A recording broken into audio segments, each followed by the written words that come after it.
हम यहाँ BSO office में बैठे, हम आज लखनऊ होना चाहिए था। बीएसओ ऑफिस तो किसी को अगर नियम विरुद्ध सस्पेंड कर दिया जाना उसके लिए बीएसओ ऑफिस की नींव हिलाने के लिए होता है स्थल। आज इतना बड़ा एक अहित राज्य सरकार इस बेसिक शिक्षा का, इन गरीब बच्चों का, इन अभिभावकों का और हमारे आने वाली पीढ़ी का करने जा रही है।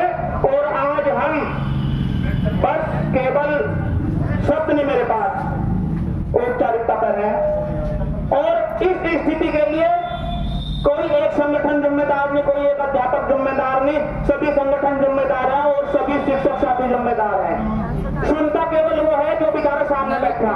बरवाला के पास आप लोग तो फिर भी जागरूक हैं, दोषी में है जो आज अपने घरों में है और जो इस बात की बात ही देख रहे कि ठीक है आज इसका नंबर है, ठीक है कट जाने दो, मेरा तो मर्ज होगा, मेरा तो ठीक जगह चलेगा, मेरा खुले में चलेगा, मैं खुद रहा अपने स्कूल में एकल था डबल हो जाएगा, ठीक हो जाएगा, खुले में स्कूल चला गया। मैं कह रहा कि स्थिति आई क्यों? ये स्थिति एकदम से नहीं आई, लंबे समय से सरकार इस कार्य के लिए लगी हुई थी।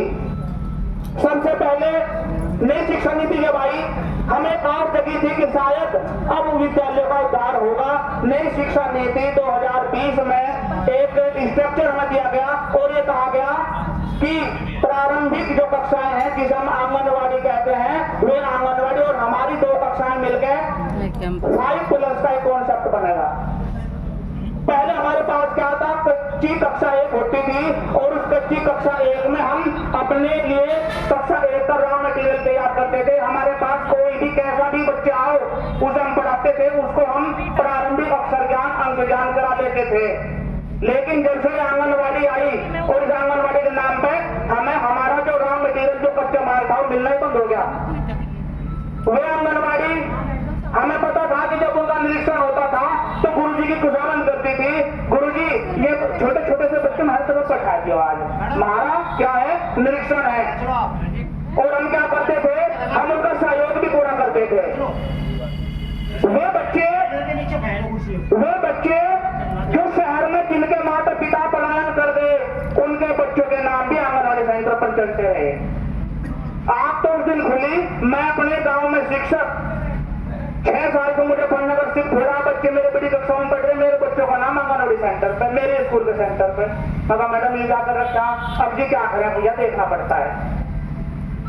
हमें उम्मीद लगी कि अब जब ये आंगनवाड़ी की 3 कक्षाएं और हमारी 2 कक्षाएं मिलकर 5 की कॉन्सेप्ट आई और हमें ऐसा लगा कि अब हमारे हेड मास्टर के अंडर में आंगनवाड़ी आ जाएगी, अब हम इन्हें सुधार देंगे।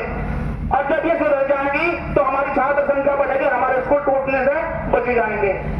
5 साल हो गए, 2020 में योजना थी, 5 साल हो गए, आज तक तो हमें कुछ मिला नहीं। और मैंने उसी दिन कह दिया था, ये जो 6+ की आयु रखी गई ना, 6+, ये 6+ आने वाले 5 साल में प्राइमरी को खत्म कर देगी और आने वाले 3 साल में जूनियर को खत्म कर देगी। लेकिन हम फिर भी नहीं कहते।